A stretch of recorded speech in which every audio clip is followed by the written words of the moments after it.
The story continues as there's a discussion about a significant event where medical supplies ran out of stock in the game world. This incident had the potential to change the game dynamics. Even unplayable characters now needed medical supplies, making medicine-making skills valuable. Players started crafting and selling medicines to these characters. After registering in the game, Earth joins his friends who are eagerly waiting for him. Among them is Sway, the guild leader, who thanks Earth for accepting the invitation. The group begins introducing themselves. Nora, a white-haired girl skilled in close combat with a short sword, warns Earth not to use words like flat or smooth around her, as they might trigger her aggressive tendencies because she's flat from top to bottom. Next is Rage, a giant who also serves as the tanker, wielding a massive axe with one hand, showcasing his immense strength. Following him is Kazumi, who wears a green cloak and sports long rooster-like hair, known for his exceptional sword skills. Earth proceeds to introduce himself and talks about his ranged bow weapon. Before he can finish, Nora approaches and tells him they already know about him, mentioning how he caught everyone's attention with his impressive combat skills against a tough opponent. Curious, Earth asks about the team's composition.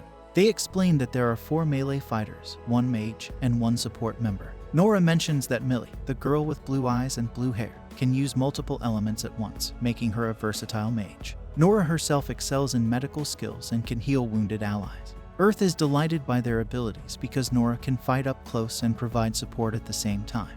This diverse team composition excites him, as he sees the potential for effective teamwork and synergy among their abilities.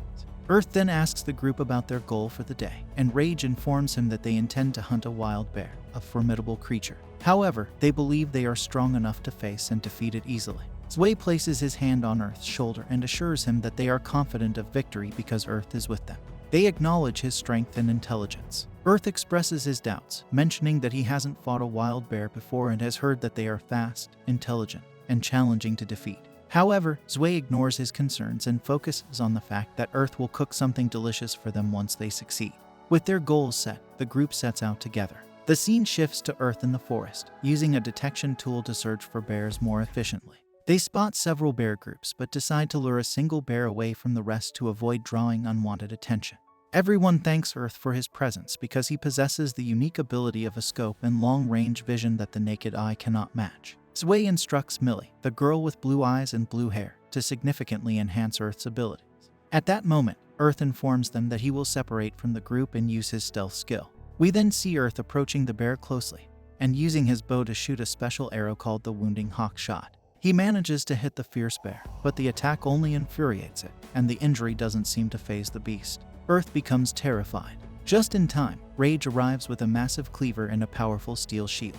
He uses the shield to block the bear's powerful strikes, showcasing its remarkable durability. Millie then uses her healing spell to replenish Rage's energy, which he had lost in the battle. Nora intervenes by jumping into the air and employing a powerful stabbing technique. Thrusting her dagger into the bear's tough hide, other members also attack it, but the bear's skin proves too resilient for him to penetrate or cut. Earth is in great fear, but at this moment, Rage with his massive cleaver rushes forward, and his sturdy steel shield withstands the bear's blows. Millie uses her energy-enhancing ability on Rage once more. Nora, undeterred, leaps into the air and employs a powerful force-piercing technique, thrusting her dagger into the bear's hide. However, the bear's skin remains too tough for her short sword to break through. Then, they see the bear, and Millie attempts to attack it with her fire ability to kill it. However, the bear is massive and resilient, and her attack doesn't seem to harm it. Rage prepares his strength to unleash it on the bear, shielding it against its strikes. Nora also uses her power to assist her friends as they continue their attacks. They realize they've underestimated the bear, and it retaliates fiercely. Their powers begin to weaken, and Earth, observing this, knows he must make a decisive move quickly. Drawing on his 38 years of life experience, he takes a daring risk, aiming for a rare weak point. He knows he has only one chance, and if he fails, he doesn't deserve to be part of the team. Earth releases his arrow, aiming precisely at the bear's weak point. The bear becomes more agitated but seemingly unaffected. Earth is puzzled because he's sure he hit the weak spot, but the bear remains unharmed. Their situation looks dire, and Earth contemplates his last resort, knowing he must play his final card. Earth launches an attack on the bear using a spell he learned at level 15 in Magic. He has just 10 seconds to deliver a massive speed boost. Earth rushes in and kicks the bear between its eyes, calling out to Zwei and Millie to prepare for their coordinated strike. In response, Millie unleashes her fire magic, intensifying the flames dangerously around the bear. The bear collapses to the ground, overwhelmed by the fire, and eventually succumbs to the flames. It vanishes from the game.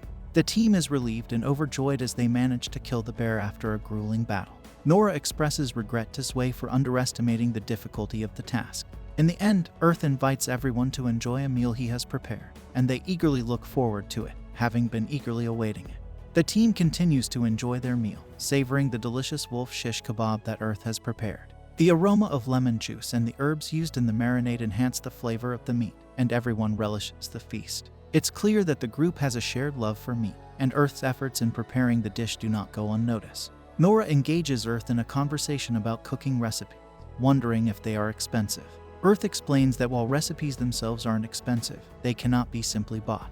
There's an unspoken rule among craftsmen that prohibits the trade of recipe. One reason for this is that creating a recipe requires significant time and resources. Another reason is that even if two people follow the same recipe, the quality of their products can vary greatly, leading to inconsistency. Recipes are a result of hard work and innovation, and duplicating them doesn't guarantee the same quality.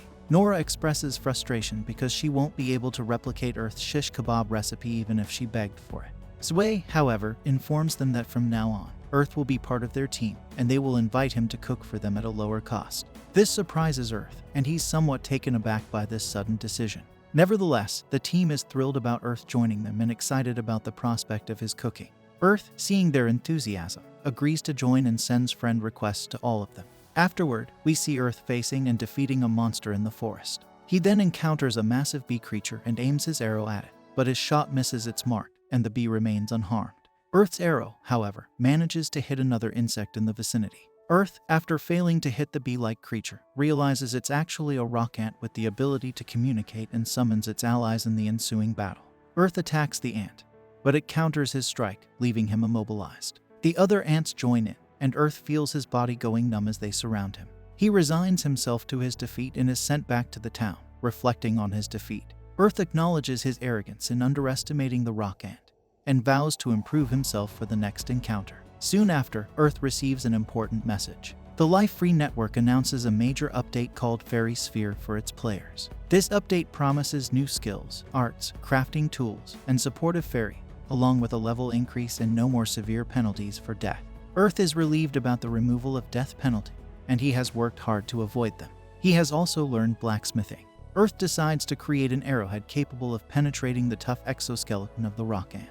He designs a pyramid-shaped iron arrowhead with thorns at the back and attaches it to a wooden shaft, creating a powerful iron-tipped arrow with an attack power of 7.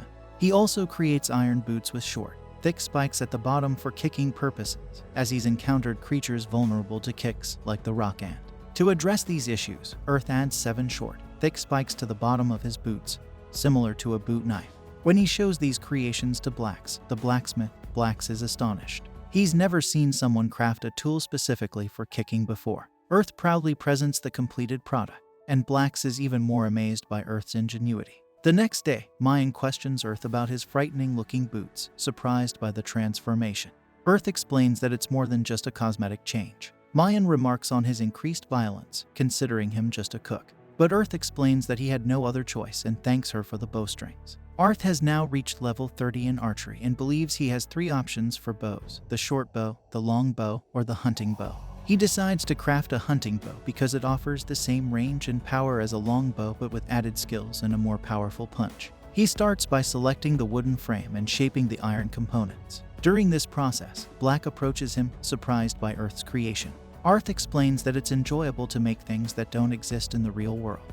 Black appreciates Earth's creativity, highlighting that the best part of being a craftsman is bringing unique ideas to life. Earth completes the bow, naming it the Compound Hunting Bow X. It's different from any bow he's seen before and requires greater strength to draw, but it offers a tremendous feeling when released. He then holds his old bow and thanks it for its service, bidding farewell as he's now eager to try out his new creation. The next morning, Earth heads into the forest and encounters a solitary rock ant, unaccompanied by comrades. Earth prepares his arrow, loads it onto the new bow, and releases it with a whirlwind shot. He lands a powerful blow that incapacitates the ant, leaving it immobilized. Earth continues to eliminate more ants effortlessly with his new bow, including extracting the sacs from their exoskeleton. He considers using these sacs to create a lightweight shield and considers asking the armor merchant, Mime, to help him with that. Soon, a notification is broadcasted to all players, announcing the imminent start of the Fairy Ball event. A large crystal appears in the sky, indicating the event's commencement. Arth is overjoyed and mentions his hopes of forming a contract with the Wind Fairies. He is curious about the rewards and begins performing the fairy contract ritual. During the ritual, the crystal starts shaking vigorously, and a part of it suddenly shatters, leaving Earth stunned and immobilized. His friend, Zwei, approaches him and informs him that he successfully formed a contract with the Wind Fairies. Arth is surprised and asks about the others. To his amazement, he discovers that everyone else has also easily formed contracts with the fairies. Earth is overwhelmed by despair and disappointment, but Millie comforts him, reminding him that it's still early, as the announcement mentioned a two-part event. This means there is a second half yet to come, giving them another chance. Earth is relieved and appreciates her encouragement.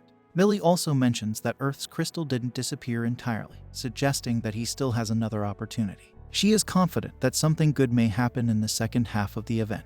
Everyone agrees with her, and they all rally around Earth, providing emotional support. Suddenly, all the fairies gather around Earth, showing immense affection towards him, which angers Zwei. The group teases Earth, calling him a fairy player, and they are quite upset because all of their fairies are with him. However, Earth finds the fairies cute and hopes for another chance to form a contract. This brings an end to our episode. Thanks for watching.